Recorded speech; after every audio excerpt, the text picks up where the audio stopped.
इसके पहले अगले दिन हम जो है क्या पढ़ाए थे, 1.3 का पहला और दूसरा क्वेश्चन पूरा हो गया था ना। आज जो हम पढ़ेंगे प्रश्न नंबर 3 में हमसे जो बात पूछा गया है उसके हमें जवाब देने हैं। तो इसको हम किस तरह से हल करेंगे ध्यान से एक बार समझिएगा। प्रश्न क्या बोला जा रहा है और इस प्रश्न में कितने प्रश्न हैं, 3 प्रश्न दिए गए हैं और इनको हमें बारी बारी से हल करना, ठीक है। अगर हम एक प्रश्न बताते हैं, आपको दूसरे प्रश्न की कोई नीड नहीं होनी चाहिए, आप खुद ही इसे लगा सकते हैं अगर ध्यान से देखेंगे तो, ठीक। कोई लिखेंगे नहीं, थोड़ा सा देखेंगे, ध्यान से देखिए। पढ़ रहे हैं क्वेश्चन, उसके बाद समझा करके एक क्वेश्चन को हम लगवाएंगे, बाकी के अपने प्रश्न को खुद ही करना है, ठीक है। नहीं तो हम सारे क्वेश्चन को जनरली वैसे ही लगवाने वाले हैं, एक एक प्रश्न लगवा देंगे। लेकिन बाद में क्या होगा, ऐसे हम एक क्वेश्चन आपको देंगे एग्जाम्पल के तौर पे, उसको अभी अभी करके आपको दिखाना होगा, ठीक है। प्रत्येक सवाल हम लगवा रहे हैं। चलो इधर देखो, निम्नलिखित को P बटा Q यानी कि अंश बटे हर के रूप में बनाना है। P बटा Q के रूप में कौन सी चीजें लिखी जाती हैं, तो हम कहेंगे परिमेय संख्याएं लिखी जाती हैं। कौन लिखी जाती हैं, परिमेय संख्याएं। P बटा Q के रूप में व्यक्त कीजिए जहां P और Q पूर्णांक है। क्या है, P और Q क्या है, पूर्णांक है, तथा Q बराबर नहीं होता किसके, 0 के। It means Q does not equal to किसके है, 0 है। तो परिमेय संख्या क्या होती है, जिसे हम P बटा Q के रूप में लिखते हैं और Q की वैल्यू जो होती है वो 0 के बराबर नहीं होती है, ठीक है। तो ऐसे ही आपको ये पहला प्रश्न दिया गया है, यहाँ पे क्या लिखा गया, 0.6 पर क्या लगा है, बार लगा हुआ है। नोटिस करिए 0.6 पे क्या लगा हुआ है, बार लगा हुआ है। तो इस 0.6 पे जो बार लगा है इसको आपको किसके रूप में व्यक्त करना, P बटा Q के रूप में व्यक्त करना है। इससे अगर आपको P बटा Q के रूप में व्यक्त करना होगा तो यहाँ पे जो ये दशमलव है ना, इसको यहाँ से हटाना होगा। जब दशमलव हटाएंगे तो दशमलव वाली संख्या को 1 मानते हैं और आगे जितने भी बार होते हैं उस नंबर को हम 0 मान लेते हैं, ठीक है। जितने अंक पे बार होते हैं उतने अंक को हम क्या मानते हैं, 0 मानते हैं, बटे में इसे लगाते हैं।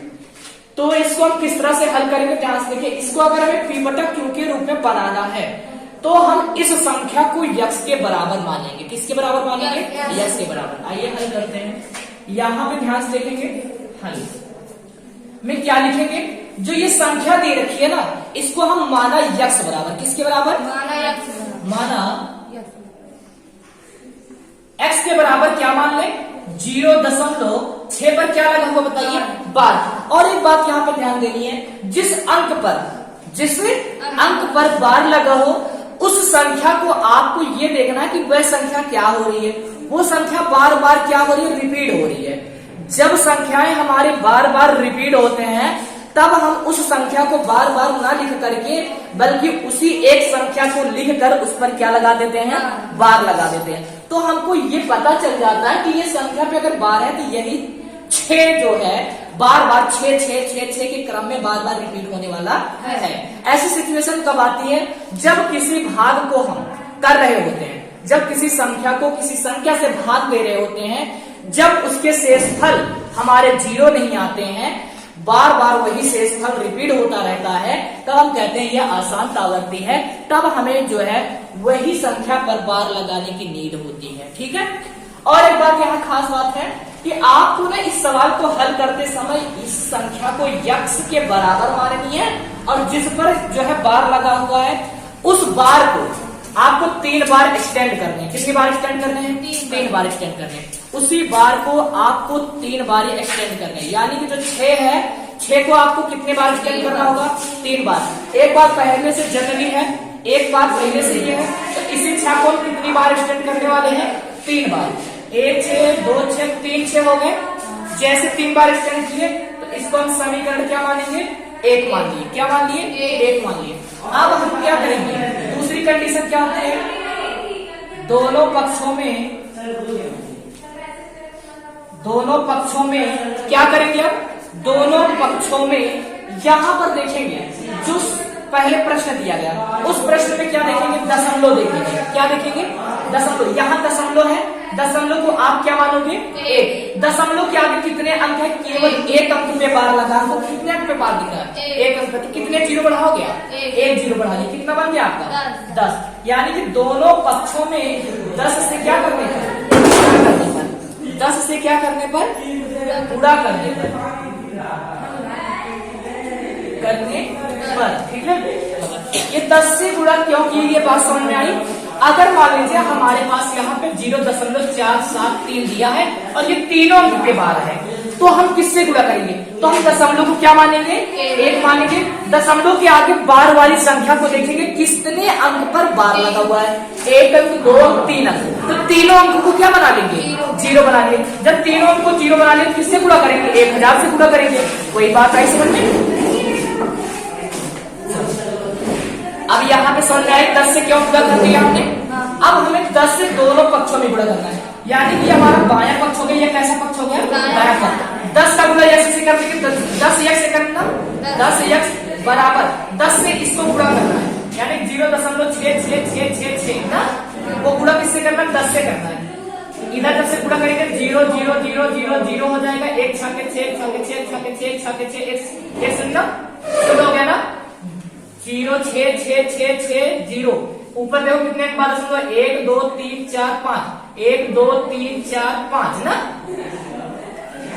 ठीक है। तो यानी कि 4 अंक बाद दशमलव 1 2 3 4, 4 अंक बाद दशमलव 1 2 3 4, 4 अंक बाद दशमलव हो गया, नहीं हो गया? तो यानी हमारा जो आंसर आया वो क्या आया? इस 0 से कोई मतलब नहीं है, और संख्याओं के पहले से कोई मतलब नहीं होता 0 का। तो हमारे पास जो आंसर है वो क्या आया? 6.666 है ना। एक बार 6 अपने आप से एक्सटेंड कर ली, क्योंकि इसके बराबर हमको मानना है, ठीक। तो हमारे पास क्या हो जाएगा? ये समीकरण क्या बन जाएगा आपका? 2। आपको ये याद रखना जो यहाँ दशमलव है ना, दशमलव अगर आपके गुणा करने पर यहाँ पे कुछ कम संख्याएं आ रही है, तो दशमलव को देखो, दशमलव के आगे कितने छह हैं?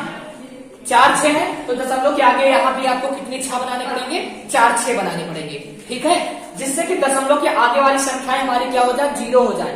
आपको ये बात ध्यान में रखनी है, ठीक। अब क्या कर देंगे?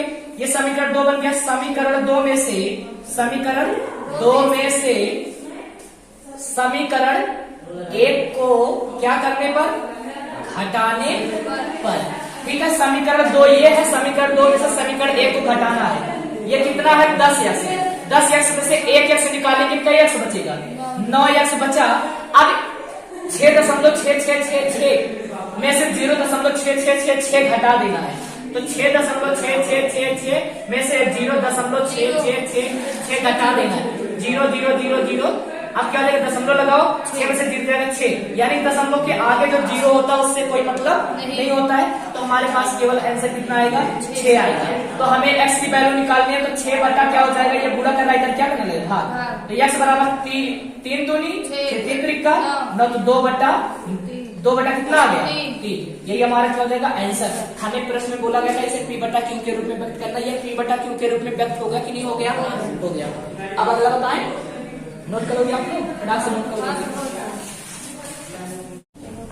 प्रश्न नंबर 2 को हल करना है, तो 0.47 के बार लगा। यहाँ पर ध्यान से देखिए किस पर बार लगा हुआ है, तो क्या बताएंगे आप? 7 के बार लगा हुआ है, 4 बार लगा है। नमस्ते सर। अरे नमस्ते होने से क्या मतलब है? इधर देखो, 0.47 में क्या लगा है? बार लगा है ना। 7 में क्या लगा है? बार लगा कि नहीं लगा? अब इसमें भी क्या करना? वही काम था, तो अभी क्या करेंगे? x के बराबर मानेंगे। किसके बराबर मानेंगे? x के बराबर। यानी कि ये वाला जो सवाल है इसको भी किसके बराबर मानेंगे? x के बराबर। x बराबर क्या हो जाएगा? 0.47। यानी हमने अभी आपको बताया था, जिस पर बार लगा हो उस संख्या को अपने आप से कितनी बार एक्सटेंड करने होते हैं? 3 बार। यानी कि उस संख्या को जिस पर बार लगा हो उसी संख्या को हम 3 बार रिपीट करेंगे। यानी कि किस पे बार लगा है? बताओ, किस पर बार लगा हुआ है? 7 पे। यानी कि वो 7 संख्या जो है वो बार बार कितनी बार रिपीट होगा? 3 बार रिपीट होगा। तो यहाँ पे 1 7 हो जाएगा, 1 7 और 1 7 मैंने रिपीट कर लिया, तो ये समीकरण क्या बन गया आपका? 1, ठीक है। तुरंत समीकरण 1 बना। अब इस समीकरण में हमें क्या करना है? दोनों पक्षों में गुणा करना है। तो दोनों पक्षों में यहाँ लिख लीजिए आप, दोनों पक्षों में किससे गुणा करेंगे? अब यहाँ दशमलव है ना, दशमलव को क्या मानेंगे? 1। और यहाँ पे ये वाला है ना, दशमलव को क्या मानेंगे? 1। अब दशमलव के आगे देखो, जिस अंक पर बार लगा हुआ है, किस अंक पे बार लगा बताइए? 7 पे। 7 अकेले है कि स्वीट हो है? अकेले है, तो अकेले 0 बढ़ा देना। जब अकेले 0 बढ़ाओगे कितना हो जाएगा? 10। 10 से गुणा करने, ठीक है। अब देखो 10 का गुणा जब x से करेंगे तो 10x का कितना क्या हो जाएगा 10x बराबर 10 का गुणा इससे कर लेते हैं तो 0.47777 ना। इसका गुणा 10 से कर देंगे 0 0 0 0 0 0 एक सत्ते सात एक सत्ते सात एक सत्ते सात एक सत्ते सात एक चौके 4 एक 0 0 0 7 7 7 7 4 0 1 2 3 4 5 1 2 3 4 5 यहाँ आएगा ना दशमलव यहाँ पे आएगा। इसके आगे हमें अब ध्यान देना ये 4 दशमलव क्या आ गया 7 7 7 फिर क्या रहा है 7 यहाँ देखो कितनी बार 7 है 4 बार है तो इसको भी हमें कितनी बार करना होगा 7 बार। दशमलव के आगे कितने अंक है 1 2 3 4 5 तो दशमलव के आगे 4 अंक है तो हम एक अंक और क्या कर लेंगे बढ़ा लेंगे। कितना बन गया समीकरण 2 बन गया। जब ये समीकरण 2 बन गया अब हमें क्या करने की नीड है अब हमें तीसरा काम करना है समीकरण 2 में से समीकरण 1 को क्या करने पर घटाने पर। यहाँ लिखना है ऐसे साफ साफ समीकरण 2 में से समीकरण 1 को क्या कर देने पर घटाने पर। तो समीकरण 2 क्या है ये 10x में से 1x निकल गया कई x बचेगा 9x बराबर अब इतने में से इतने को घटा देना है यानी 4.77777 में से कितना घटाना 0.47777 ना। घटा देंगे 0 0 0 0 7 में से 4 गया कितना बचेगा 3 ये 4 ऐसे उतर जाएगा दशमलव के नीचे दशमलव यानी कि 4.3 0 से कोई मतलब नहीं है तो 4 कितना आ जाएगा 3 आ जाएगा। आई बात समझ में। अब क्या करेंगे हमें x का मान निकालना होता है तो 4.3 यहाँ गुणा कर रहा है इधर क्या करने लगेगा भाग करने लगा। अब x का मान जो है यानी कि p बटा q के रूप में ज्ञात करना था। ये तो दशमलव में आ गया दशमलव को हटाएंगे किस तरह से 4.3 बटा 9 को हम किससे गुणा कर देंगे दशमलव को 1 मानेंगे दशमलव के आगे 1 अंक है दशमलव को 1 मान ले दशमलव के आगे 1 अंक है 1 0 बढ़ा करके अंश बटे हर में क्या कर देना आपको गुणा कर देना है। इसका गुणा जब इससे कर लेंगे तो आपका आएगा 43 बटे 10 9 कितने हो जाएंगे 90 आपका ये आंसर होगा। इसको कैसे दशमलव हटाएं इसका गुणा कर लेंगे तो क्या हो जाएगा 0 0 1 3 चौके 4 0 3 4 एक अंक बाद ऊपर दशमलव लगा एक अंक बाद दशमलव लगाओगे 0 हट जाएगा तो आपके पास कितना नंबर बचेगा 43 बचा।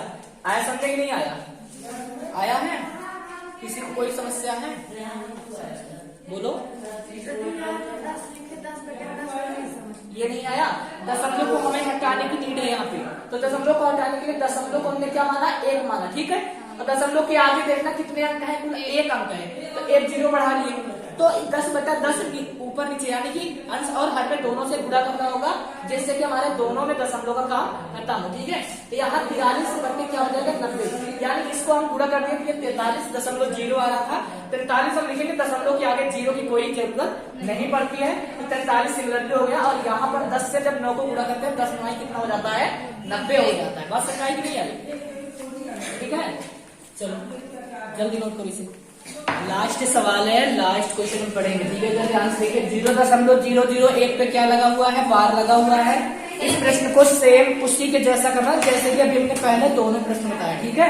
देखो ध्यान से यहाँ पे हम क्या लिखने वाले हैं हल। हल में लिखेंगे क्या इसको हम किसके बराबर मानेंगे माना x बराबर 0.001 ठीक है। इसी संख्या को हमने कितनी बार एक्सटेंड करने के लिए बोला था 3 बार यानी जितने अंक पे बार लगा है देखो कितने अंक बार लगा है 0 0 1 एक बार हो गया 0 0 1 2 बार हो गया 0 0 1 3 बार हो गया। इसको हम समीकरण क्या मान लिए 1 मान लिए ठीक है। अब क्या कर देंगे दोनों पक्षों में दशमलव को क्या मानोगे 1 दशमलव के आगे जो बार लगा हुआ वो कितने अंक पे बार लगा हुआ 3 अंक पे तो यानी कि 0 हमारे कितने बढ़ गए 3 0 बढ़ गए से गुणा करने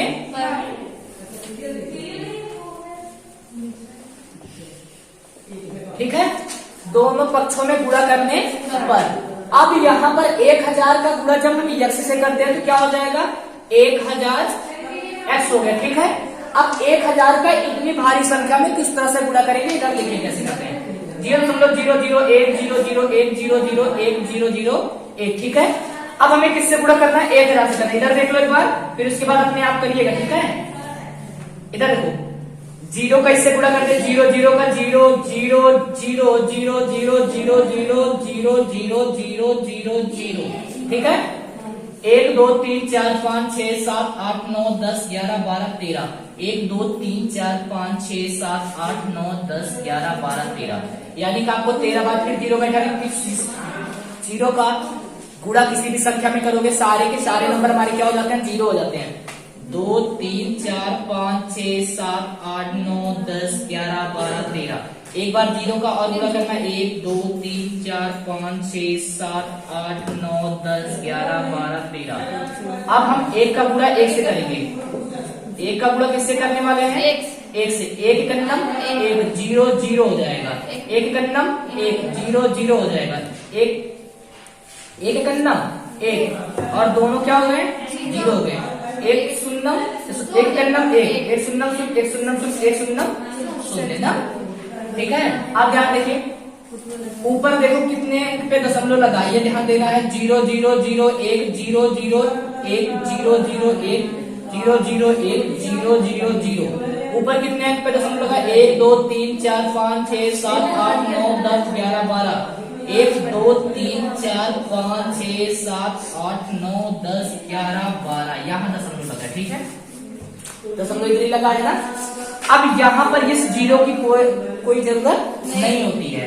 अब यहाँ पर ध्यान देखेंगे हम इस संख्या को यहाँ बैठाएंगे बराबर करके। एक दशमलव के आगे ध्यान देखो 2 जीरो है, 2 जीरो हमने यहाँ उतार दिया। एक है उतार दिया। यहाँ पर 0 0 1 0 0 1 यहाँ उतारेंगे, ठीक है।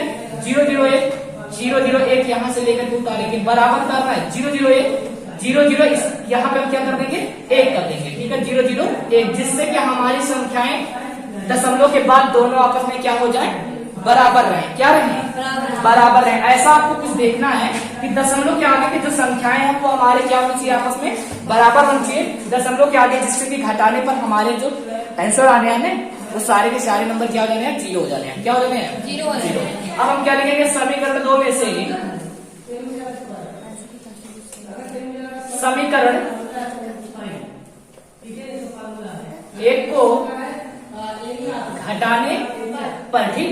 समीकरण तो क्या 1000 में से 1 से निकाल देंगे तो क्या बचेगा 999 x बराबर।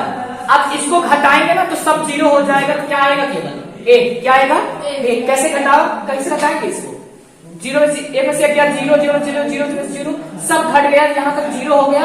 अब 1 में से 0 हटेगा तो 1 ही तो आएगा, ठीक। x का मान निकालना, x बराबर 1 यहाँ पूरा कर रही है, क्या मिलेगा, यही यहाँ पर क्या हो जाएगा, क्या बात समझ आई, ठीक है। नोट कर दो।